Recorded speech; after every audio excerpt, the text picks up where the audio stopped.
নমস্কার বন্ধুরা, welcome to unicorn. তো বন্ধুরা, এই ভিডিওতে আমরা কথা বলবো কলকাতা নাইট রাইডার্স নিয়ে। কলকাতা নাইট রাইডার্স নিয়ে যে ভিডিওটার জন্য তোমরা বেশি করে বলেছিলে সেটা হচ্ছে কলকাতা নাইট রাইডার্সের অকশন স্ট্র্যাটেজি। কেকেআরের কাছে 64 কোটি 30 লক্ষ টাকা আছে, অনেক টাকা আছে। সব থেকে বেশি টাকা নিয়ে কেকেআর অকশনে যাচ্ছে। সেই টাকাটা কিভাবে কেকেআর ম্যানেজ করতে পারে, কোন কোন প্লেয়ারকে নিতে পারে যদি কলকাতা নাইট রাইডার্স ঠিকঠাক প্ল্যানিং করে চলে, তো এখানে সেই নিয়ে আমরা আলোচনা করব। দেখো, খবর কি আছে, রিউমার্স কি আছে তোমাদের জানিয়েছে, বাট এই ভিডিওটায় টোটালি আমি আমার মতো করে অ্যানালিসিস করার চেষ্টা করব যে কোন জায়গায় কলকাতা কত টাকা খরচা করতে পারে। তো চলো শুরু করা যাক। ইন্টারেস্টিং ভিডিও হবে, লাস্ট অব্দি দেখতে থাকো। বেশি করে শেয়ার করে দিও ভিডিওটা। আর যারা চ্যানেলে প্রথমবার এসেছো তারা অবশ্যই আমাদের চ্যানেলটিকে সাবস্ক্রাইব করে রেখো, কারণ তাহলে এই টাইপের ভিডিও ভবিষ্যতে আরও পেতে থাকবে। আইপিএল অকশনও আসছে, ইন্টারেস্টিং ভিডিও আসবে চ্যানেলে। তার পাশাপাশি আমাদেরকে আদার্স সোশ্যাল মিডিয়া প্ল্যাটফর্ম যেমন ফেসবুক বা ইনস্টাগ্রামে ফলোও করতে পারো, লিঙ্ক তোমরা পেয়ে যাবে প্রথম কমেন্টে। তো যদি আমরা মেন টপিকে যাই, কলকাতা নাইট রাইডার্সের কাছে 64 কোটি টাকা আছে। তবে ব্যাপারটা এরকম না যে কেকেআরকে পুরো একদম নিজেদের প্লেইং 11 বানাতে হবে, সেরকম না। কেকেআর 12টা প্লেয়ারকে রিটেন করেছে, আর সেই 12টা প্লেয়ারকে দিয়ে আমরা অ্যাকচুয়ালি কলকাতা নাইট রাইডার্সের প্লেইং 11 বা প্লেইং 12 বানাতে পারছি। সেটা একটা ভালো ব্যাপার। যেমন যদি আমরা বর্তমান স্কোয়াড থেকে বানাই, অজিঙ্ক্য রাহানে, সুনীল নারায়ণ ওপেন, 3 নম্বরে অঙ্গক্রিস রঘুবংশী, 4 নম্বরে ধরো মনীষ পান্ডে, 5 নম্বরে তোমার রিঙ্কু সিং, 6 নম্বরে রবমান পাওয়েল, 7 নম্বরে রমনদীপ সিং, 8 নম্বরে অনুকূল রয়, 9 নম্বরে হর্ষিত রানা, 10 নম্বরে বরুণ চক্রবর্তী, 11 নম্বরে বৈভব আরোরা, আর ইম্প্যাক্ট প্লেয়ার উমরান মালিক। তো 12টা প্লেয়ারকে দিয়ে কিন্তু আমরা কেকেআরের প্লেইং 12 বানিয়ে নিতে পারছি, এবং সেটাও কিন্তু খুব একটা খারাপ দল হচ্ছে না। বাট কলকাতার কাছে 64 কোটি টাকা আছে, তারপরও এই দলটাকে মজবুত করার জন্য গুরুত্বপূর্ণ জায়গায় ইম্প্যাক্ট প্লেয়ার বা এক্স ফ্যাক্টর প্লেয়ার নিয়ে আসার জন্য। কিন্তু ব্যাপারটা হচ্ছে যে একটু বুদ্ধি করে খরচা করতে হবে। যখন একটা টিমের কাছে এত টাকা থাকে, তারা ভাবে কাকে নেবো না কাকে নেবো করতে গিয়ে একটা দুটো প্লেয়ারের পেছনে যদি প্রচুর খরচা করে ফেলে, তখন তো বাকিদের সমানই হয়ে গেল ব্যাপারটা। তো সেই জন্যই কলকাতা নাইট রাইডার্সকে একটু মাথাটা খাটাতে হবে। কলকাতার প্রথম চয়েস হবে obviously Cameron green. Cameron green সেই এক্স ফ্যাক্টর প্লেয়ার হতে পারে কলকাতার জন্য। কলকাতা নাইট রাইডার্স টিমে আমরা দেখেছিলাম গত বছর পাওয়ার প্লেতে কেকেআর ভালো শুরু করছে, ফিনিশও ভালো করছে, বাট মিডল ওভারে পাওয়ার প্লের পর ওই জায়গাটাতে রান আসছে না। এবং ইডেনের মতো কন্ডিশনের কথা মাথায় রেখে 3 বা 4 এমন একটা ব্যাটসম্যান দরকার যে কিন্তু হাই স্ট্রাইক রেটে রান করতে পারে, এবং রাসেলের মতোই একটা 6th বোলিংয়ের ভালো অপশান হয়ে আসতে পারে। আর ক্যাম গ্রিন সেই প্রোফাইলটা ফিল করছে। ক্যামেরন গ্রিন যে কোনো টিমের পছন্দের লিস্টে থাকবে, বাট লাস্ট অব্দি কলকাতা নাইট রাইডার্সের যে টাকাটা আছে কেকেআরই হয়তো তার জন্য সব থেকে বেশি বিট করতে পারবে। এবার আমরা আলোচনা করেছিলাম যে গ্রিনের জন্য হয়তো কেকেআর 30 কোটি অব্দি বিট করতে পারে। তবে আশা করছি অত দাম যাবে না, 20 থেকে 25 কোটির মধ্যে ক্যামেরন গ্রিনকে কেকেআর পেয়ে যেতে পারে। কারণ শুধুমাত্র সিএসকেই আছে যারা ওই লেভেল অব্দি কেকেআরের সঙ্গে ওই 25 কোটি অব্দি বিট করতে পারে বা তার বেশি। তবে যদি আমরা হিস্টোরিক্যালি সিএসকের অকশন স্ট্র্যাটেজি দেখি, তারা খুব কম সংখ্যক টাইমেই একটা প্লেয়ারের জন্য খুব বেশি বিট করে। নর্মালি তারা একটা প্লেয়ারের পেছনে নিজেদের বাজেটের হাফের বেশি অ্যামাউন্ট খরচা করে দেয়, এটা তারা করে না। তো সেখানে হতে পারে গ্রিনের জন্য সিএসকে 25 কোটি অব্দি যেতে পারে, তার বেশি যাবে বলে মনে হয় না। আর যদি ইন কেস গ্রিনের আগে লিয়াম লিভিংস্টোন, গ্লেন ম্যাক্সওয়েল বা রাসেলের মতো প্লেয়ার আসে, সেখানে সিএসকে দুজনকে নিয়ে নেয়, 20 কোটি 25 কোটি অ্যামাউন্ট সেখানে খরচা করে দেয়, সেখানে তো আরও কমে ক্যামেরন গ্রিনকে কেকেআর পেয়ে যেতে পারে। 20 কোটির আর কি আশেপাশে কেকেআর ক্যামেরন গ্রিনকে পেয়ে যেতে পারে। তো সেখানে গ্রিনকে পাওয়ার ব্যাপারে কেকেআরের মেন আর কি প্রতিপক্ষটা চেন্নাই সুপার কিংসই, বাট তাও আমরা 25 কোটির মতো একটা অ্যামাউন্ট গ্রিনের জন্য সাইড করে রেখে দিচ্ছি। বাকি 40 কোটি নিয়ে কেকেআর কাদের টার্গেট করতে পারে। তো এবার কেকেআরকে একটু ভাবনা চিন্তা ঠান্ডা মাথায় করতে হবে।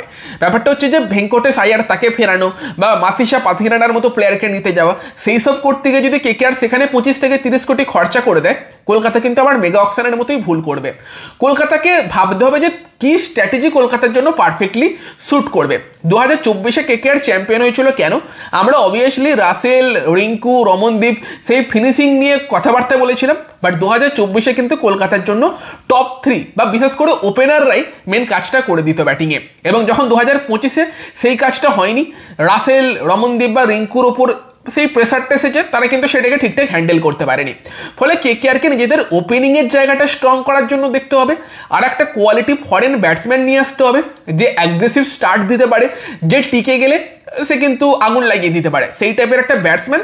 তার পাশাপাশি একটা এমন ফরেন বোলার যে নতুন বলে উইকেট তুলে দিতে পারে, বা ইন্ডিয়ান বোলারও লাগবে সেই জায়গাতে যে নতুন বলে উইকেট তুলে দিতে পারে, সেই টাইপের একটা অপশন। কারণ নতুন বলে উইকেট নিলে কলকাতার জন্য কাজটা সোজা হবে। মিডল ওভারে নারায়ণ, বরুণ বা হর্ষিত তারা কিন্তু কন্ট্রোল করতে পারবে ব্যাপারটাকে, অপোনেন্টকে চোখ করতে পারবে।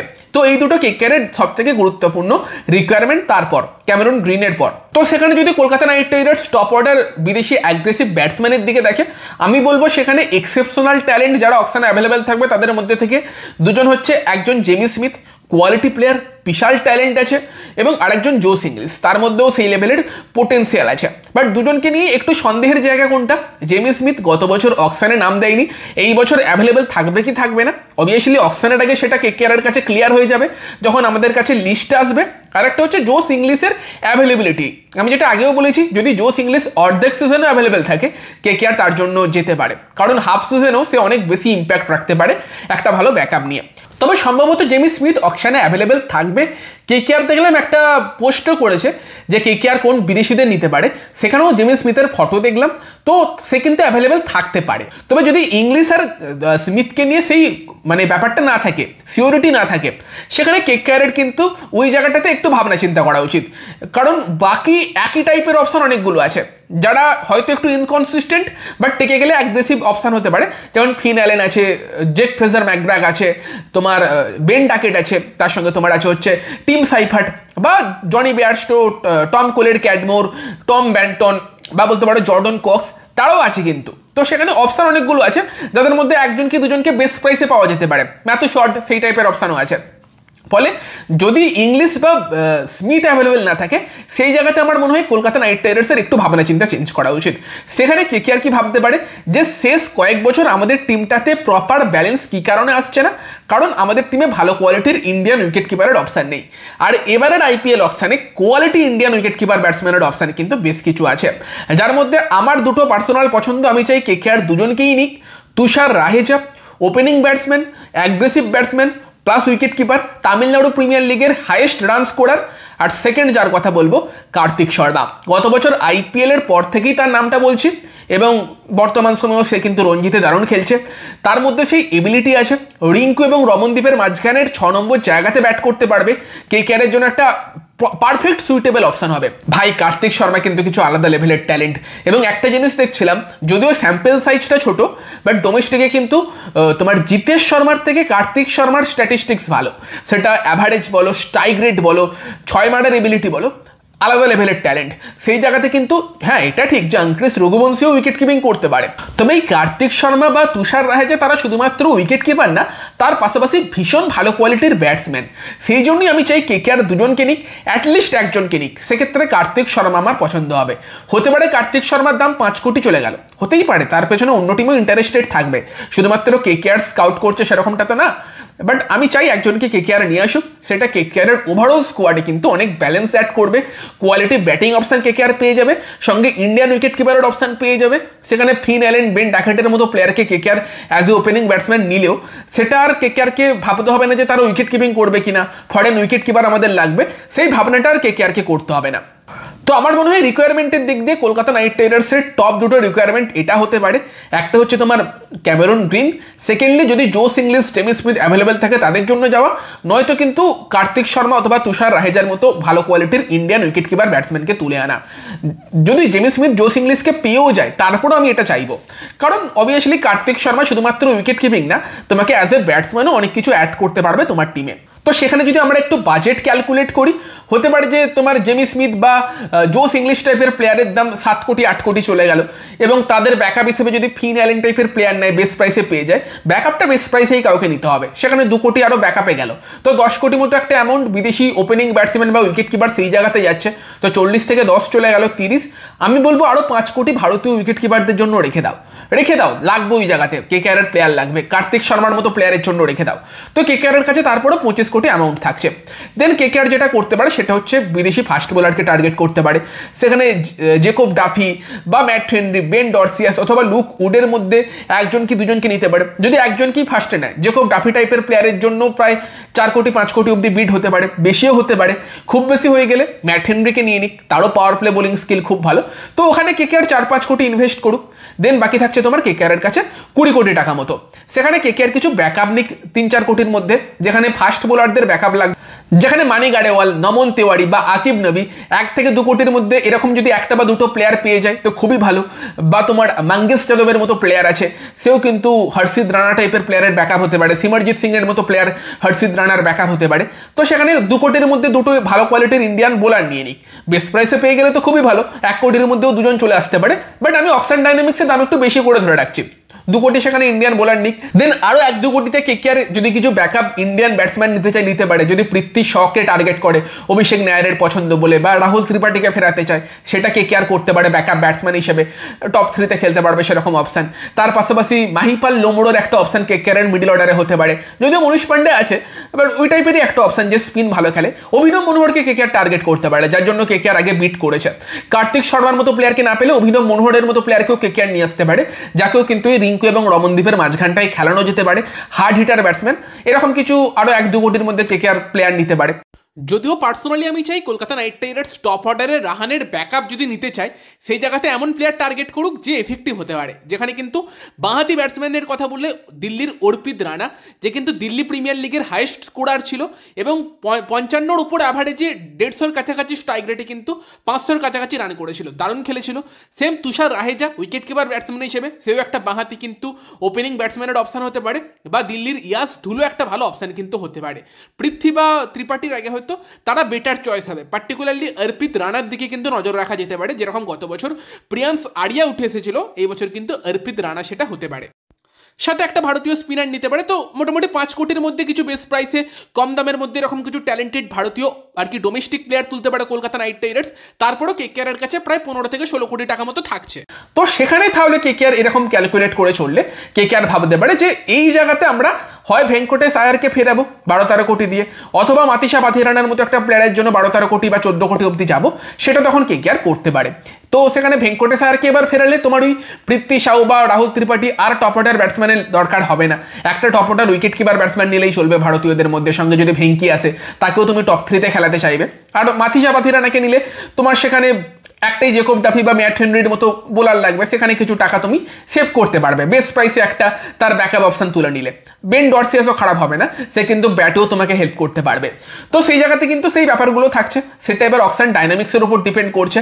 পাথিরানা অথবা ভেঙ্কটেশের মধ্যে কেকেআর একজনকেই নিতে পারে, কারণ বাকি টাকাটা সেক্ষেত্রে কেকেআর কিন্তু ভালো ভালো জায়গাতে ইনভেস্ট করতে পারবে। কারণ কেকেআরের শুধুমাত্র পাথিরানার মতো বোলার দরকার বা গ্রিনের মতো ব্যাটসম্যান দরকার, ঠিক আছে, বা ভেঙ্কটেশ আয়ারকে ফেরাতে চায় কেকেআর, তবে সবগুলো এই করতে গিয়ে যদি তুমি নমন তেওয়ারি বা মানি গাড়েওয়ালার মতো ভালো কোয়ালিটির ভারতীয় বোলারকে না পাও, সেখানে বৈভব আরোরা যদি স্ট্রাগল করে, সেখানে কেকেআর ডিফারেন্ট অপশান খুঁজে পাবে না। বা ভারতীয় যে উইকেট কিপার ব্যাটসম্যানদের অভাব, সেখানে দুটো কোয়ালিটি উইকেট কিপার ব্যাটসম্যান 2 থেকে 3টে আছে, সেরকম যখন অপশান আছে তোমাকে নিতে হবে, সুযোগ কাজে লাগাতে হবে। বিদেশি ফিন অ্যালেনের মতো অপশান বা বেন ডাকেটের মতো অপশান পরের বছর আরও একজন অ্যাভেলেবেল থাকবে, বাট ভারতীয়দের মধ্যে কার্তিক শর্মার মতো অপশান তুমি নেক্সট 4-5 বছরে অকশানে পাবে কিনা সেই নিয়ে সন্দেহ থাকবে। তো সেই কারণে আমি চাই কেকেআরের টার্গেট লিস্টে কার্তিক শর্মা বা তুষার রাহেজার মতো প্লেয়ার যেন থাকে, নমন তেওয়ারির মতো প্লেয়ার যেন থাকে, যারা কিন্তু কেকেআরের ওভারঅল ডোমেস্টিক ইউনিটটাকে আরও স্ট্রেংথ দিতে পারে। লাস্ট অব্দি তোমাকে ভারতীয় প্লেয়ারদের পারফরমেন্সের উপর অনেকটাই ডিপেন্ড করে থাকতে হবে। দেন কেকেআর বিদেশিদের মধ্যে ক্যামেরন গ্রিনের পাশাপাশি হয় পাথিরানাকে টার্গেট করুক, অথবা জেকব ডাফি ম্যাট হেনরি টাইপের প্লেয়ার নিয়ে আসুক। উপরের দিকে যদি জোস ইংলিশ জেমি স্মিথ পাওয়া যায় তো খুবই ভালো, না পাওয়া গেলে ফিন অ্যালেন টাইপের কাউকে নিয়ে আসুক বা জেক ফ্রেজার ম্যাকগ্রাথ টাইপের কাউকে নিয়ে আসুক। ব্যাটসটাও খারাপ হবে না, বাট রিটায়ার প্লেয়ার তো খুব একটা ভরসা হয় না, কি ছন্দে আসবে কি করবে, সেই জন্যই ওই Tim Seifert, Ben Duckett, Finn Allen বা জেক ফ্রেজার ম্যাকগ্রাথ তারা বেটার অপশান, তাদের মধ্যে দুজনকে নিয়ে আসুক। আর যদি জেমি স্মিথ অথবা জোস ইংলিশের একজনকে পায় তো তাদের মধ্যে যে কোনো একজন যাকে কম দামে পাবে তাকে নিয়ে আসুক। তো এগুলো হয়ে গেল মেন ব্যাপার। তো সেখানে কেকেআরের স্কোয়াডটা কেমন হলো বা বিদেশিরা কেমন হলো? বিদেশিদের মধ্যে টপ অর্ডার ব্যাটসম্যান আমরা দুজনের দাম ধরেছি, মানে টপ অর্ডার ব্যাটসম্যান প্লাস তার ব্যাকআপ সেটা হয়ে গেছে। বোলারও প্রায় দুজন নিয়ে আমরা আলোচনা করেছি। পাথিরানা নিলে তার ব্যাকআপ হয়ে যাবে, একটা ভালো ব্যাকআপ হয়ে যাবে 5 কোটির মধ্যে জেকব ডাফি বা ওই টাইপের কেউ, নয়তো একজন 4-5 কোটির একটা বোলার বা একটা 2 কোটির ব্যাকআপ ওই টাইপের কিছু করতে পারে। তো বোলারদেরও ব্যাকআপ মোটামুটি হয়ে যাচ্ছে। দেন তোমার ক্যামেরন গ্রিনের ব্যাকআপ হিসেবে আমরা রবমান পাওয়েলকে দেখতে পারি, তাকে কেকেআর রেখে দিয়েছে। সুনীল নারিন নারাইনের ব্যাকআপ যদি কেকেআরের কাছে লাস্ট অব্দি গিয়ে যেরকম টাকা থাকবে একদম লাস্টে নিতে পারে, টাকা কম থাকলে ভারতীয় একটা স্পিনার তো লাগবে, সেখানে একটা ভারতীয় স্পিনার তুলে নিতে পারে। ইনকেস সুনীল নারাইন অ্যাভেলেবেল না থাকলে অনুকূল রয়কেও ইউজ করতে পারে তোমার বরুণ চক্রবর্তীর সঙ্গে। আর যদি টাকা থাকে মাইকেল ব্রেসওয়েল আমার একটা পছন্দ হবে। আর যদি টাকা না থাকে ধরো 1-1.5 কোটি লাস্টে পড়ে আছে, সেখানে অপশন পেয়ে যাবে মুজিবুর রহমান, আদিল রশিদ, হাসারাঙ্গা, তিকসানা, এই টাইপের কাউকে একটা ব্যাকআপ হিসেবে নিয়ে নিতে পারে যদি টাকা থাকে। তো মোটামুটি ব্যাকআপও হয়ে গেল, তার সঙ্গে আমরা ব্যাটিংয়েও প্রায় 3 থেকে 4টে ভারতীয় ব্যাকআপ রেখেছি, সেই হিসেবে আলোচনা করেছি আমরা। একটু টাইট এদিক ওদিক বাজেট হলে একটা অপশান কমে যাবে, কি আর করা যাবে। বোলিংও আমরা বৈভবের ব্যাকআপ নিয়ে আলোচনা করেছি, হর্ষিতের ব্যাকআপ নিয়ে আলোচনা করেছি, সঙ্গে উমরান মালিক আছে, তো ব্যাকআপ মোটামুটি হয়ে গেছে। হ্যাঁ, আমরা ভারতীয় স্পিন বোলিংয়ের ব্যাকআপটা নিয়ে আলোচনা করিনি, সেখানে হয়তো কেকেআর ওই 1 কোটির মধ্যে আর একটা অপশান নেবার চেষ্টা করবে, হতে পারে যদি ঠিকঠাক বাজেটে পেয়ে যায়, বেস্ট প্রাইসে পেয়ে যায়, ওই শিবম শুক্লাকেই ফেরাতে পারে। তার মধ্যে ওই মিস্ট্রির ব্যাপারটা আছে যে বরুণ চক্রবর্তীর ব্যাকআপ হয়ে যেতে পারে, বা দরকারে যদি নারাইন অ্যাভেলেবেল না থাকে একটা এক্সট্রা ফরেন ব্যাটসম্যান খেলিয়ে 2টো ইন্ডিয়ান স্পিনারও কেকেআর খেলাতে পারে, সেই অপশানগুলো খুলে দেবে। তো কলকাতা নাইট রাইডার্সের পক্ষে তাহলে কীরকম একটা প্লেইং 11 বানানো সম্ভব হচ্ছে? কেকেআর কিন্তু চাইলে এরকম বানাতেই পারে, যেখানে জোস English, Jamie Smith, Ben Duckett বা ফিন অ্যালেনের মতো একটা এক্সাইটিং ফরেন ওপেনিং ব্যাটসম্যান যাকে পাবে কেকেআর, তার সঙ্গে অজিঙ্ক্য রাহানেকে দিয়ে ওপেন করাতে পারে। অথবা যদি অর্পিত রানা বা তুষার রাহেজার মতো বাঁহাতি ভারতীয় আর কি অ্যাগ্রেসিভ ব্যাটসম্যান আর কি কলকাতা নাইট রাইডার্স পায়, যদি তারা ট্রেনিংয়ে রাহানের থেকে ভালো করে, তাদেরকে দিয়ে ওপেন করাতে পারে। দেন 3 নম্বরে অঙ্গক্রিস রঘুবংশী, আই থিঙ্ক তার জন্য ওই পজিশনটাই সব থেকে বেস্ট হবে।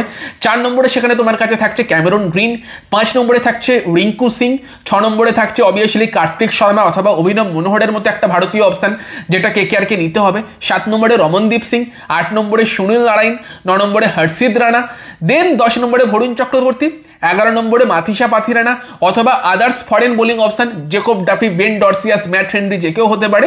এবং দেন তোমার কাছে 12 নম্বরে বৈভব আরোরা অথবা আরেকজন ইন্ডিয়ান সুইং বোলিংয়ের অপশান। তো এই টিমটা কিন্তু কলকাতার পক্ষে বানানো সম্ভব, যেখানে অপশানও থাকবে, একটা কোয়ালিটি টিমও কেকেআর বানাতে পারছে, এবং এই টিমটা কিন্তু টপ 4-এ যাওয়ার জন্য অন্যতম একটা কন্টেন্ডার হয়ে উঠবে। তো ভাবনা চিন্তা কেকেআরের এরকম একটা টিম বানানোর জন্যই করা উচিত, যেই টিমের মধ্যে ব্যালেন্স আছে, অপশান আছে, একজন না চললে আরেকজনকে ইউজ করতে পারবে, ভারতীয় অপশান অনেকগুলো আছে, ট্যালেন্টেড ভারতীয় ব্যাটসম্যানদের বা বোলারদের কেকেআর টার্গেট করতে পারবে। তো আই থিঙ্ক কেকেআরের জন্য এরকম একটা প্লেইং 11 কিন্তু এইবারের আইপিএল অপশানে বানানো সম্ভব।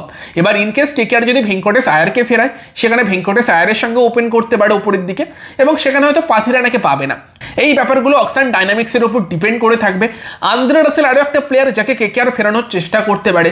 রাসেল অবশ্যই আমাদের কাছে একটা ইমোশন, তবে যদি কেকেআর সামনের দিকে এগোতে চাই, যখন রিলিজ করে দিয়েছে রাসেলকে, আর সেই দিকে না ফিরে যাওয়াটাই বেটার হবে।